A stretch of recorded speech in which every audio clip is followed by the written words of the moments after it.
Dude, you're on tour right now, and holy fucking shit, your concert last night was mind-blowing. It was incredible. Dude, you are too kind. I'm so glad you could make it. It was mind-blowing to me. Mm-hmm. Like, I couldn't believe... I was just talking about this earlier. I couldn't believe that all those people were there. Well, most of them were there to see me. Yeah. The largest headlining show we've had so far. In New York in this tour? No, so far. Wow. Yeah. It was like 600 people, which is the largest we've had headlining on a tour.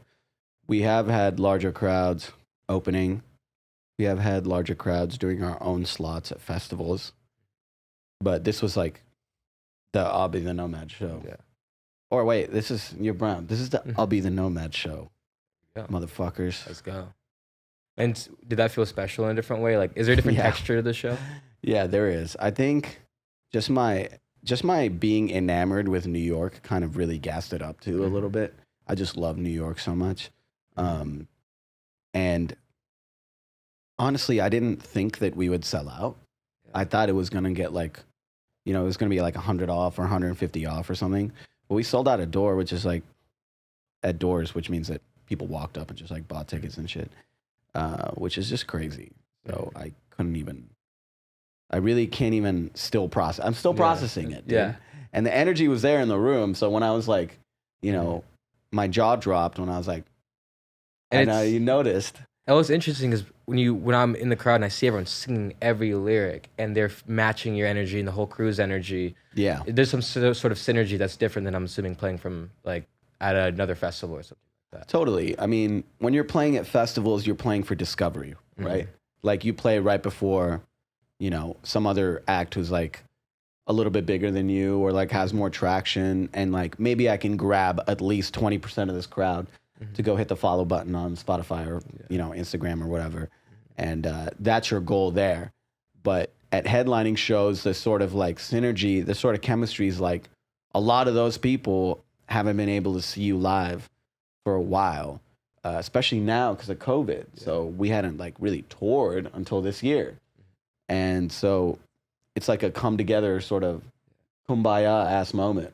And was this your first tour ever, like a full blown tour? No, actually, this is the third, if I'm not mistaken, third headlining tour.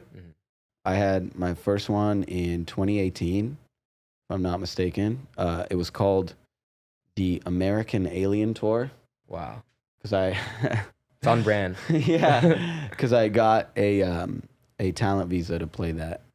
And then 2019, I dropped an album called Modern Trash. I did the Modern Trash tour. And these have all been like kind of like grassroots, like straight up, like, I do have a booking agent. I do have a manager, but they have been all self-funded, out of my pocket, no label, no advance, nothing.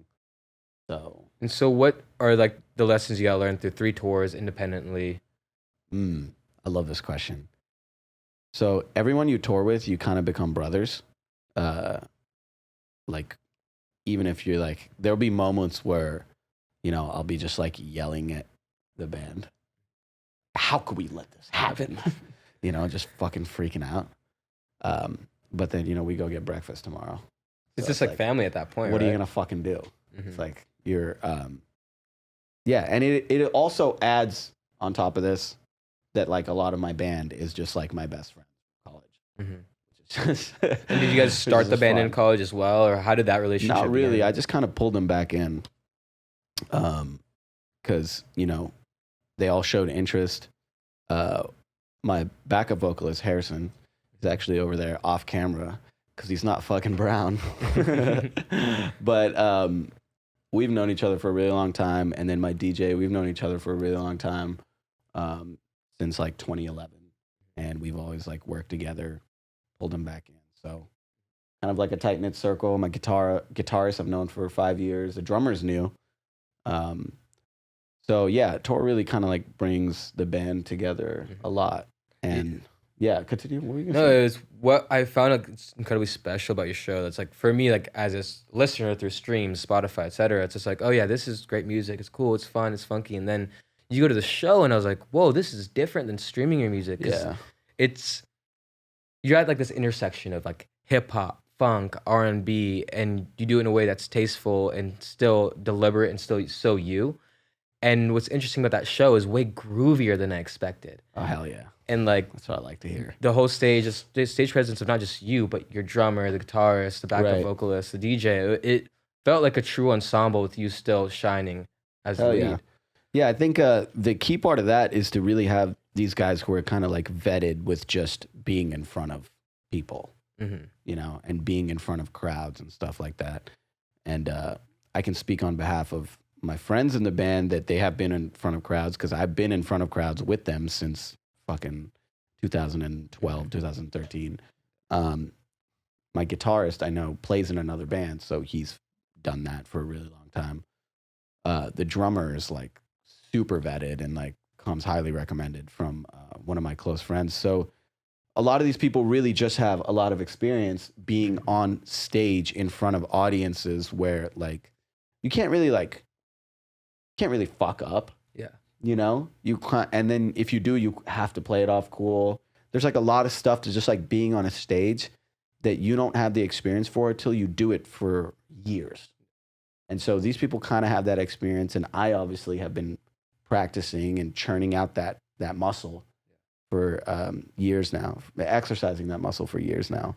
So I think I feel more comfortable when I'm with people up on stage who have like really been through that, the fucking hustle and tussle of getting in front of someone and just like, you know, getting in front of originally 20 or 30 people and trying to be like, this is who I am, I'm the shit, and just like fucking going for it.